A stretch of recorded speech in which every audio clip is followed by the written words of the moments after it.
لمعت كوريدر كتما دي سابا كل مدياوي مسار لمعتا ماليو مزايز طلبو مسرح تكنولوجي اب قمت بمئتاو وصيتاوي سراح ان تسرح يركب كتما دي سابا وانا كتما حبرة افريكان ماخل دبلوماسي كاب زبحالو كتماتات عالمنا حانت ايا كتما دي سابا كاب لندن جنيفان قصيلا مبل سالساي مقمطيت ماخل دبلوماسي عالمنا مخانا تمسكر لايو دي سابا بركزولو عالم لخت كالات اوشتا حيزا تركب اذا كتما تاريخ افريكاويان استقمت الله مصاي تسفوم زوزوتيلان مقمطيت حبرة افريكاونيا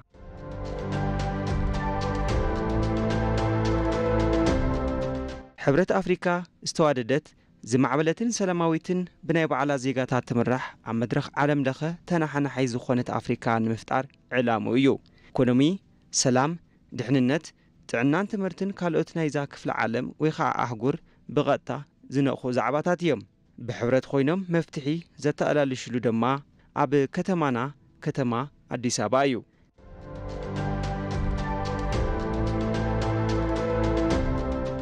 اديس ابابا اوشتا بركزولو عالم لخاوي تكالات دبلوماسي حقيفات ركبيا اديس ابابا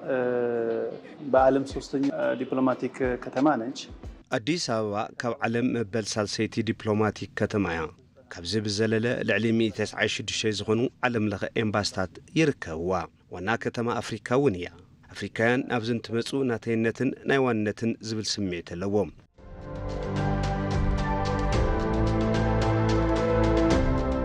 حزيز الرئزلو لمعات كوريدر اب صباقان زمناونتان عوي زبحال لوطي نامص زلو انتخون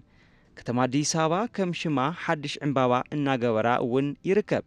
ابز حزوان كتما دي سابا صبقتن معرقتن كتما بمخانا بركزولو عالم لخاوي هاغراون عبيتي كونفرنسات አካይዳ እያ የተለያዩ የልማት ስፍራዎችን ጎብኝተናል የኮሪደር ልማቶችን ዝተፈላልዩ ናይ ልምዓት ቦታታት ዑደት ጌርና ኢና ልምዓት ኮሪደር ዝበሃሉ ካብ ሲኤምሲ ጀሚርና ክሳብ ዓድዋ 00 ሙዚየም ተዛዋዊርና ኢና እዚ ዝገበርና ዑደት እዛ ከተማ ኣብ ምንታይ ብርኪያ ዘላ እዛ ካብ ዓለምና መበል ሳልሳይ ማእከል ዲፕሎማሲ ዓለምና ትበሃል ከተማ ከም ሽማድያ ዘላ ኢሻባን ያው በፊት እንደምናውቀው ወይ ደግሞ ስሙ ላይ እንደነበረ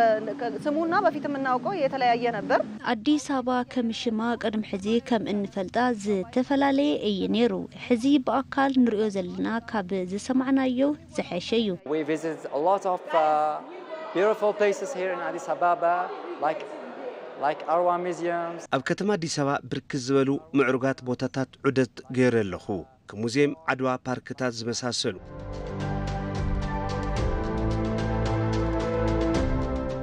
አዲስ አበባ ከተማችን የቱሪዝም ኮንፈረንስ መዳረሻ ለማድረግ ነው በበክሮችን እየሰራን ያለነው ከተማና አዲስ አበባ መባጻኹም ፈረስ ቱሪዝም ንምግባር በርጭና እናስራሕና ኢና ዘለና ኢትዮጵያ መድረኽ አጀንዳ ልምዓት ከተማ ንመፈለም ተአዋን ንኽትገብር ዝገበራ ኣብ ምልዓል ፓን አፍሪካኒዝም ንኻልኦት ምኽንያት ናጽነት ምዃናን ኢሉውን ምስ ታሪኻዊ አማጻጻን ነዚ ዝገልጽ ከም ዝኾነ ይሕበር እዩ ኢትዮጵያ በከተማ ልማት አጀንዳ መድረኻት ልምዓት ከተማታትን ክትረክብ ካብ ዝገበራ ፓን አፍሪካኒዝም ንኻልኦት ኣሓት ሃገራት ምኽንያት ናጽነት ብምዃን ኢሉውን ምስ ታሪኻዊ አመጻጻ መንጽር ብፍላይ ባህርን ሃገርናን ካልኦት ሃገራትን ናይ ባዕሎም ዝኾነ ኣፈላላይ ኣለዎም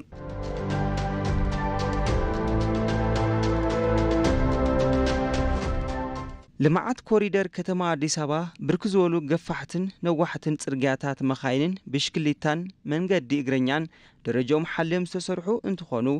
ነዚ ድማ ከተማና ካብዛ ሰለጠቶም ዓበይቲ ዋዕላታት ተመራጺት ገይርዋ እዩ እዚ ጥራሕ ኣይኮነን ብዙሓት ደረጃኦም ዝሓለዉ ህንጻታት ዘለውዋ መባጽሒ ሕደተኛታትን ኣብ ውሽጣ ሓፊቓ ተረከብ ምዃና ተባሃጌት ንክትኾን ገይርዋ እዩ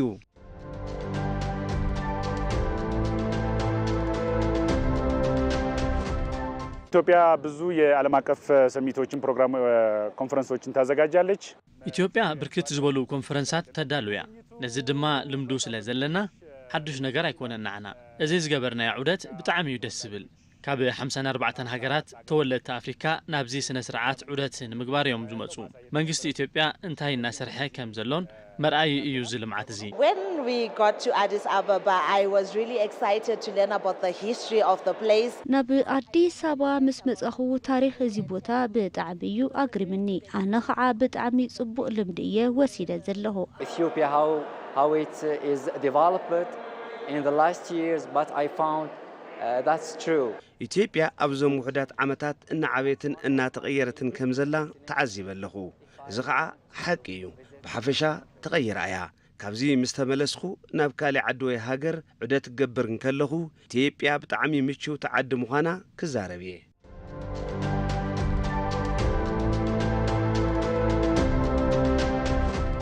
Addis Ababa is quite an interesting city. I love the people who are big on culture. أديس أبابا بتعمي سحابيت كتمايا هزبي إثيوبيان بهلون بتعمي يزفتو مقبوم بتعمي تعمون سحابنيو.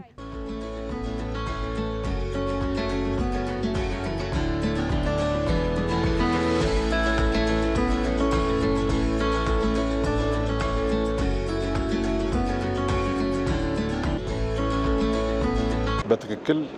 لازم كفتونو أجر نتايبت بتغكل نازب كفت خوينو هاجر نختر رأيلو يستجبره زيست سرح سرح نز يزرقاقص نهاجرنا دمان قصال نزلو ويو حبر السون لو من صباح زنابريو زي تساريح زلو سراح صبو ابنتيو ኢትዮጵያ እንግዲህ ታላቅ ሀገር ናት የብዙ ሺህ ዓመት ታሪክ ያላት ሀገር ናት ኢትዮጵያ ዓባይን ብዙ ዓመት ታሪክ ዘለዋ ሀገርያ ዘለው ሓድግታት በመትኸብ በዚ ዓይነት ተሓልዮም ተዓቂቦምን ምርካቦም ብጣዕሚ ዘደንቕ እዩ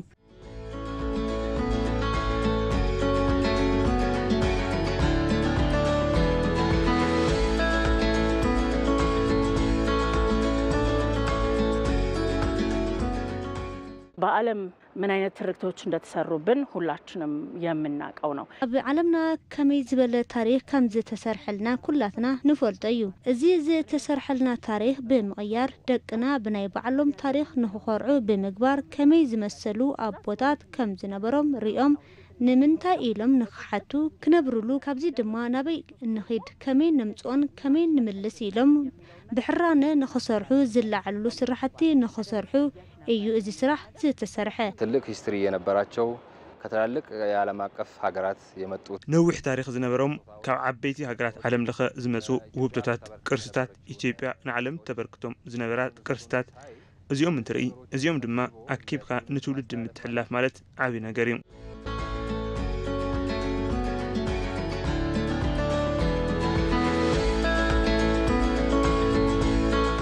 ጉዳት ደርሶባቸው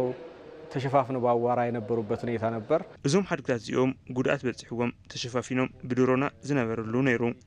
ነዚ ድማ ድሕሪ ለውጢ ብምስትኻል ነቲ ታሪክ ብኣግባቡ በመቕማጥ ካብቲ ታሪክ ተማሂርና ኢሉውን ዝተዛብዑ ታሪካት ብዝግባእ ሒዝናን ተረዲእናን ህንፀት ሃገር ወይ ኔሽን ቢልዲንግ ዝበሃል እንትግብረሉን ንቐጻሊ ብሓባር እንቕምጠሉ ኩነታት ዘርኢ እዩ ይሄ ሀብት ከዚህ በፊት የነበረ ነው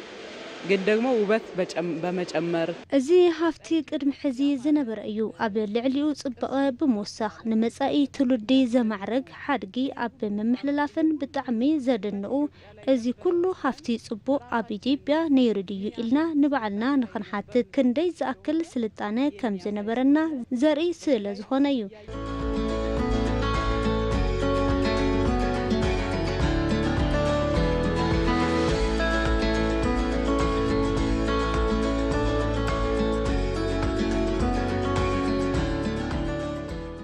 የዛሬ 13 ዓመት አካይ ገብቼ የማየት እድል ገጥሞኝ ነበር ቅድመ 13 ዓመት አትየ ናይ ምርአይ ኩነታት ተጋጢሙን ነይሩ ኣብቲ ዝረአኹሉ እዋን እቶም ሓድግታት ዝነበሩሉ ኩነታት ርእቶ ሂበ ነይረ ሎሚ ዝረአኹሉ መንገዲ ብጣዕሚ ዝድነቕ እዩ ጎበኘናቸው ፕሮጀክቶች ደግሞ ዝሃወፅናዮም ፕሮጀክታት ደረጃ ፈጻጽሞኦምን ጽሬቶምን እዚ ቱሪዝም ውሽጢ ሃገርን ወፃእን ዘለዎ ቦታ ብጣዕሚ ዓብይ እዩ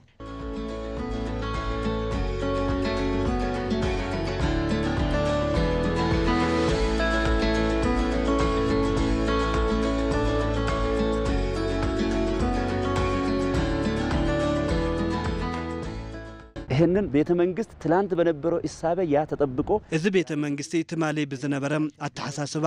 ተሐልዩ ሎሚ ብዝምጥን ጽባህ ብዘሳግር መልኩዕ ተባሂሉ ምሕዳሱ ብጽሒት መሪሕነት ብትኽክል ዘርአየን ዘተኣሳሰረን ምዃኑ እዩ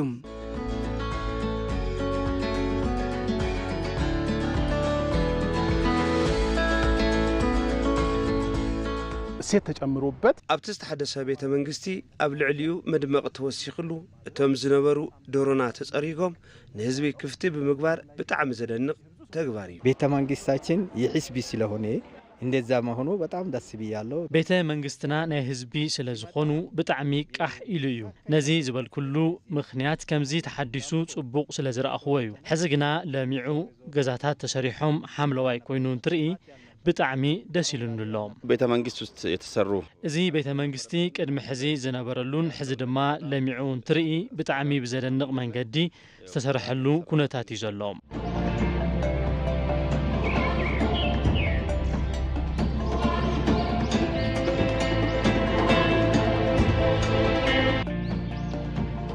ፓርኪ ጨበራ ጭርጭራ ብጸጋ ተፈጥሮ ዝማዕረገ ቦታ እዩ ፓርኪ ጨበራ ጭርጭራ መንጫዕጫዕታት ቃላያትን ሓርማዝን ዝሓዘ ምዕሩግ ተፈጥራዊ ከባቢ እዩ እዚ ፓርኪ ኣብ ክልል ደቡብ ምዕራብ ኢትዮጵያ ኣብ ዞባ ዳውሮን ኮንታን ኣብ 141,000 ሄክታር መሬት ዝዓረፈ ሃገራዊ ፕሮጀክት እዩ ኣብዚ ሕዚ እዋን ቅድሚ ሕዚ ብሕልሚ ክስራሕ ዶ ይኾን ተባሂሉ ዝሕለም ዝነበረ ሕዚ ግና ጋህዲ ዝኾነ ይመስል ኣብዚ ሕዚ እቲ ፓርኪ ብጣዕሚ ምዕሩግ ዝኾነ ሎጂ ተሰሪሕሉ እዩ ሎጂ ዳና ዝሆን ጨበራ ኣብ ቱሪዝም ኢትዮጵያ ዕዝዝ ግደን ምስሊ ንክህልዎ ተገይሩ ስርሑ ተዛዚሙ ንግልጋሎት ክፍቲ ኮይኑ እዩ ሶስት ነገር አጥብቀን ብንፈልግ ሰለስተ ነገር አጥቢቅና እንትነስተውዕል እንትንደሊ ኢትዮጵያ ሕዚ ካብ ዘላትሉ ናብ ዝበረኸ ደረጃ ንምስግጋር እድል ክህበና ይኽእል ቀዳማይ ናይ ምርኣይ ምዕባለ እዩ ወዲ ሰብ ናይ ምርኣይ ብልጽግና እንድሕር ዘይተዓደለ ከባቢኡ ተመዝሚዙ ይውዳእ ሃብቲ ተፈጥሮ እንተሃለወ ነዚ ድማ ዓይን እንድሕር ዘይተዋሃበ ምርኣይ እንተዘይተኸኣለ እዳ ሃብቲ ክኾኖ ይኽእል እዩ ከም ኮንታ ዝበሉ ከባቢታት ናይ ምርኣይ ብልጽግና ኢሉውን በሓፈሻ ከም ክልል ደቡብን ኢትዮጵያን ዝበሉ ከባቢታት ዘድሊ ዝተዋሃበና ጸጋ ምርኣይ ምስትውዓል ምድህሳስ እንተዘይኽኢልና ምርኣይ ዝኽእሉ ክዝሕቕዎን ክወስድዎን ይኽእሉ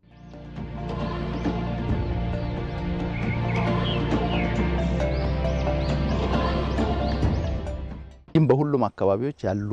አቅሞችን ለመጠቀም ኣብ ኩሎም ከባቢታት ዘለዎ አቅምታት ንምጥቃም መራሕቲ ኣብነት ክኾኑለዎም ዝብል እምነት ኣለዎ ፓርቲና ብመንጽር እዚ ክቡር ቀዳማይ ሚኒስትር አብይ አሕመድ ካብ ዝሓሊፉ ንኻልኦት ሃገራት መርኣያ ብዝኾን መልክዑ በብኸባቢኡ ዘለዎ አቅምታት ብምርኣይ እዞም አቅምታት ምዕባለ ሃገር ንምርጋጽ ብዘኽእል መልክዑ ንኽውዕሉ ግቡእ ኣመራርሓ ብምሃብ መርሕ ግድኦም እናበርከቱ ጸኒሖም እዮም ብብርኪ ኢትዮጵያ ኣብ ጨበራ ጭርጭራ ዝመስል ቦታ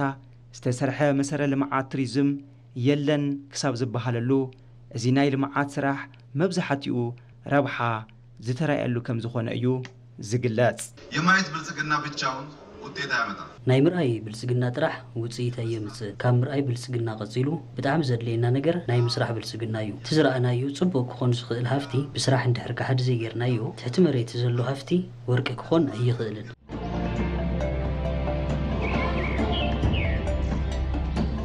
ኮይሻ ላይ ያለው ጨበራ ጭርጭራ ላይ ያለው ኣብ ኮይሻ ጨበራ ጭርጭራ ዘሎ ዓቕሚ ሃብቲ ተፈጥሮን ጸጋን ዘርአየ ግልጽ ገይሩ ዘምልከተ ኣብ ከባቢና ጸጋ ተፈጥሮ ገሊጹ ዘርኢ ምኽኣል እዚ ንምቕያር ራእይ ብምሓዝ ንምቕያር ትልሚ ብምትሓዝ እዚ ትልሚ ድማ ናብ ባይታ ወሪዱ ክንደይ ዝኣክል ለውጢ ከምጽእ ከም ዝኽእል ብምሕሳብ ብምትባዕን ብምስራሕን ዝመጸ ለውጢ እዩ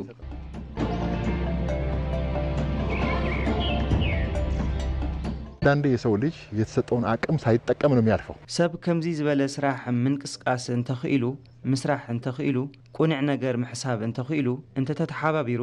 ብርክት ዝበለ ለውጢ የምጽእ እዚ ተሰሪሑ ተመሪቑ ዘሎ ፕሮጀክት ናይዚ ውጽኢት እዩ እነዚህ ፕሮጀክቶች ያስተማሩን ነገር ቢኖር የምናብ ኃይል የሐሳብ አቅም ምን ያህል ወሳኝ እንደሆነ ነው እዞም ፕሮጀክታት ዘምህሩና ነገር እንተሃለወ عقم حساب كندي زأكل وسان خمس خنايو أبي كبابينا عيننا جلسنا مرأي عمل خز عدلنا تأجه تفترو بأكبر ورينا كم يجيرنا قعزلو تمع بالنا متكام نخيل زبل مرأي بتعم وساني كم زخنايو زتمهرنام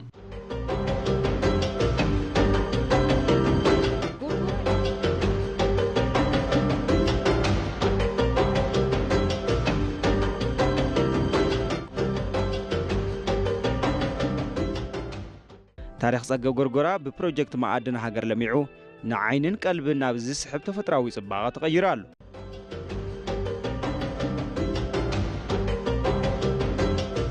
ፕሮጀክት ጎርጎራ ከም ሓላለ ኬላን ወንጪን ማዕድን ሃገር ካብ ዝለምዑ እቲ ሓደ እዩ። ቀዳማይ ሚኒስትር ዶክተር አብይ አሕመድ እውን እዚ ፕሮጀክት ብተግባር እምበር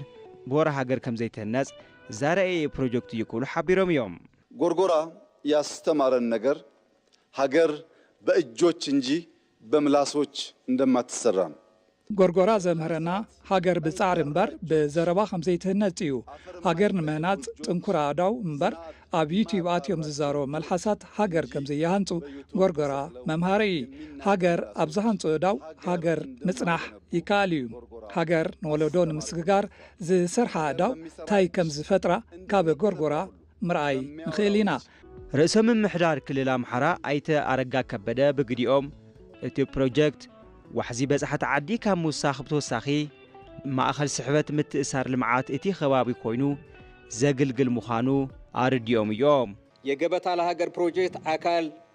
ኣካል ፕሮጀክት ማዕድን ሃገር ዝኾኑን ኣብ ክልልና ዝህነጹ ዘለውን ፕሮጀክትታት ንክልልና ዝለዓለ እጃም ዘለዎም ፕሮጀክትታት እዮም።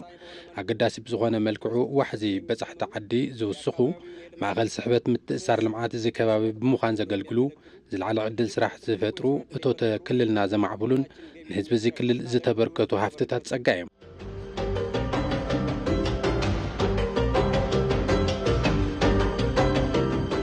ኢትዮጵያ ብዙሓት መስሕባት ቱሪዝም ዘለዋ ሃገር እኳ እንተኾነት ብሰንኪ ሕፅረት መሰረ ልምዓት ካብቲ ዓውዲ ክትረኽቦ ዝነበራ እቶት ከም ዘይትረክብ ዝገለጹ ምክትል ቀዳማይ ሚኒስትር ኣይተ ተመስገን ጥሩነህ እዮም። ኢትዮጵያ በጣም በርካታ የቱሪስት መስህቦች ያላት ሀገር ናት። ኢትዮጵያ ብርክት ዝበሉ መባጽሕ ቱሪዝም ዘለዋ ሃገር እያ። ይኹን እምበር ክንድቲ ዝድለ በጻሕቲ መጽኦም ክሪኡ ዑደት ከሳልጡን ኣይከኣሉን። እዚ ድማ ብሰንኪ ጉድለት መሰረተ ልምዓት እዩ። ነዚ ንምልዓል ብዘኽእል ኩነታት ንሰብ ሃብትን ካልኦት ኣልማዕቲ ኣካላትን ገላጺ ዝኾነ ነገር ንምፍጣር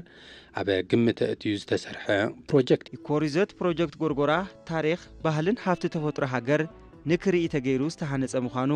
ኣብቲ ቦታ ዕደ ዝገብሩ ዲፕሎማት ሓቢሮም እዮም። ምስ ማሓዙተይ ኮይነ እየ መጽየ ደስ ልብል ስምዒት እንዳተሰምዐኒ እዩ። ኩሎም መለክዕታት ኢኮቱሪዝም ዘማልአ እዩ። ምስ ተፈጥሮ ተሓዋዊሱ ልተሃነጸሉ መንገዲ ብጣዕሚ ግሪሙለ እዩ። እዚ ሪዞርት ባህልን ቱሪዝምን ንምፍላጥ ከምኡውን ዕድል ኢኮኖሚ ንምፍጣር ይሕግዝ እዩ። ብጣዕሚ ዘደንቕ ቦታ ኮይኑ ረኺበዩ እየ። ኣቀማምጣ እውን ሃፍቲ ኢትዮጵያ ንኸርኢ ተገይሩ እዩ ተሃኒጹ። ኣብ ጥንታዊ ቃላይ ጣና ዝተሃነጸ ምዃኑ እውን ታሪካዊ ቦታታት ማለት እውን ከም ጎንደር፣ ላሊበላ ከምኡውን ባህር ዳር ብቐሊሉ ንምብጻሕ ይሕግዝ እዩ። ጎርጎራ ግራንድ ሪዞርት is such a beautiful place to be. ብጣዕሚ ለደንቕ ቦታ እዩ። ኣብዚ ዝነበርና ጻንሒት ብጣዕሚ ናፈቲናዮ። ኩሉ ነገሩ ዝተማልአሉን ንስድራን ብውልቀን ንዝመጽእ ኣኼባ ንምስላጥ ደስ ልብል ምስሊ ዘለዎ ብምዃኑ ምቹው እዩ። ንድፊ ማዕድን ሃገር ኣብ ኢትዮጵያ ሃገር በቆል መምሕያሽ ኢኮኖሚ ኣብ ዓንዲ ቱሪዝም ዝተመስረተ እንትኾን ዝተሓረዩ መባጽሕ ቱሪዝም ሓደሽቲ መሰረ ልምዓት ህዝቢ ብምጥንኻር ዕድል ስራሕ ብምፍጣር ስራሕቲ ምውዞ ብምዕሳል ዓቕሚ ቱሪዝም ኢትዮጵያ ኣብ ምፍጣር ይርከብ።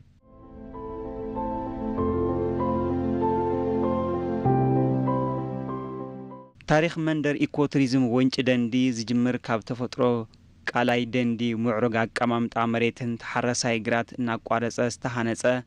ኣብ ሓድሽ 13 ኪሎ ሜትሮ መንገዲ ኣስፋልት እዩ።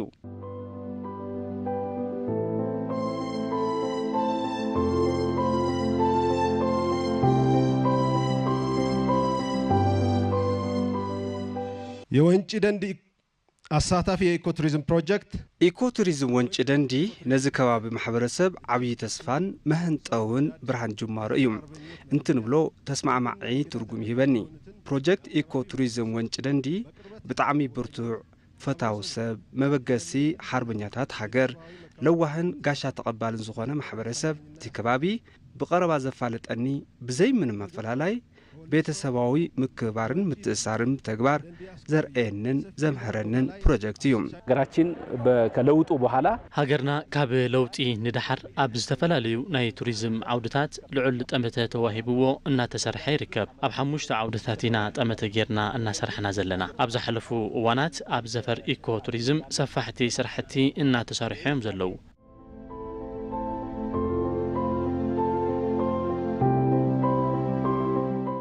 መሰረታዊ የተባሉ የልማት አቅጣጫዎቻችን ከሆኑት ውስጥ አንዱ መሰረታዊ ካብ ዝበሃሉ አንፈታት ልምዓት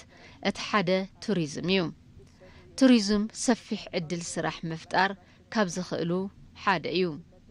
እዚ ፕሮጀክት ሓዊሱ ኣብ ሃገርና ዝተፈላለዩ ከባቢታት ዝተሰርሑ መባጽሕ ቱሪዝም ብርክት ዝበሉ ሰንሰለታት ጸጋታት መሰረት ዝገበሩን ዝተኣሳሰሩን ብምዃኖም ብዙሓት ዕድል ስራሕ ናይ ምፍጣር ዓቕሞም ዘላቕነት ዘለዎን ዓብይን እዩ በአቧራ ተሸፍኖ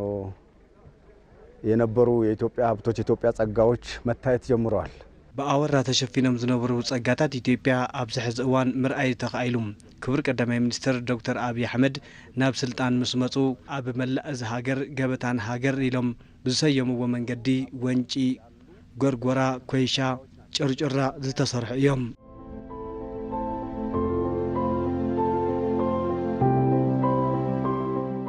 ወንጪ ሎጂ ሙሉእ ብሙሉእ ተዛዚሙ ዝተሰርሐ እንትኾን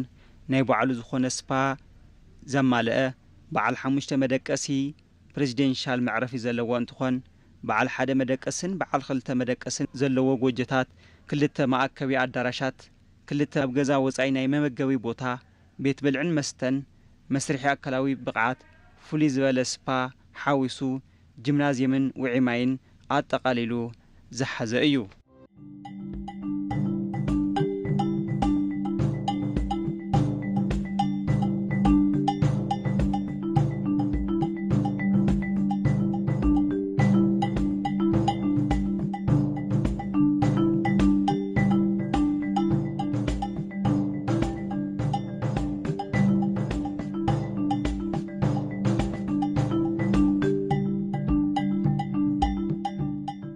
በይኑና ቪሌጅ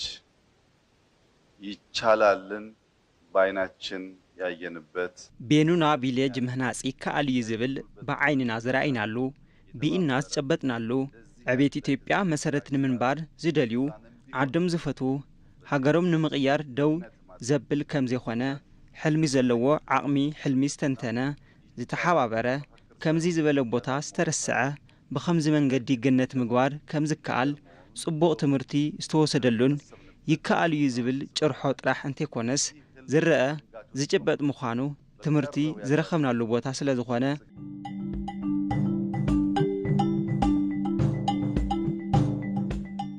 ካብ ከተማ መተሃራ ኣብ ቀረባ ርሕቐት ካብ ኣዋሽ ብሔራዊ ፓርክ ድማ ንእሽተይ ርሕቕ ኢሉ ዝርከብ መንደር ቤኑና ጸጋ በረከት ተፈጥሮ ዝተዓደለ ሰሓቢ መዘናግዒ ቦታ ኮይኑ ተሰሪሕሎ የዛሬ 3 ዓመት ገደማ ወደዚህ ስፍራ ስንመጣ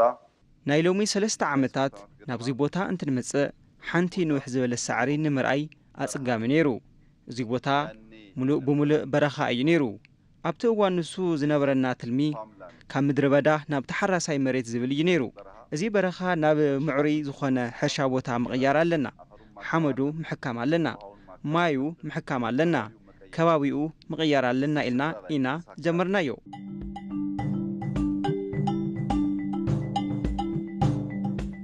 ህንጸታት መንደር ቤኑና ብባህላውን ዘበናውን ጥበባት ኪነ ህንጻ ማዕሪጉ ዝተሰርሐ እዩ እዚ ብዘበናዊ መልክዕ ዝተሃነጸ ሪዞርት ቤኑና ርግእ ኢሉ ዝነፍስ ንፋስ ካብቲ ከባቢ ዝጋውሑ ድምፂ ኣዕዋፋትን ካብ ማዩ ዝለዓል ጽቡቕ ጸባይ ኣየሩ ውሽጣዊ መንፈስካ ዘህድስ እዩ በኢትዮጵያ መንግስትና በዩናይትድ አረብ ኤሚሬት ትብብር እንዲሁም ከግል ሴክተር ብምትሕባር መንግስትን ውልቀን ማለት እውን በመንግስት ኢትዮጵያን ሕቡራት መንግስት ዓረብ ኢሉውን ምስ ውልቀ ሴክተራት ውሕዳት ድማ ኣብዚ ስፍራ ዘለው ብገንዘቦም ልዑል ሓገዝ ብምግባሮም ብፍልጠቶም ብጉልበቶም ብምትሕባር መንፈስ እዚ በረኻ ገነት ምግባር ተኻኢሉ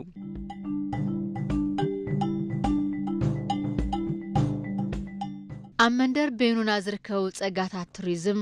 ድሕሪ ሒደት ዓመታት ዝጭበጥ ዕቤት ከም ዘርእዩ ቀዳማይ ሚኒስትር አብይ አሕመድ ይገልጹ ከጥቂት ዓመታት በኋላ በእርግጠኝነት መናገር የሚቻለው እዚህ አካባቢ ያለው የቱሪስት ፖቴንሻል በጣም በከፍተኛ ደረጃ ያድጋል ድሕሪ ውሕዳት ዓመታት ብርግጸኝነት ምዝራብ ዝከኣል ኣብዚ ከባቢ ዘሎ ቱሪዝም ብዝለዓለ ብርኪ ክዓቢ እዩ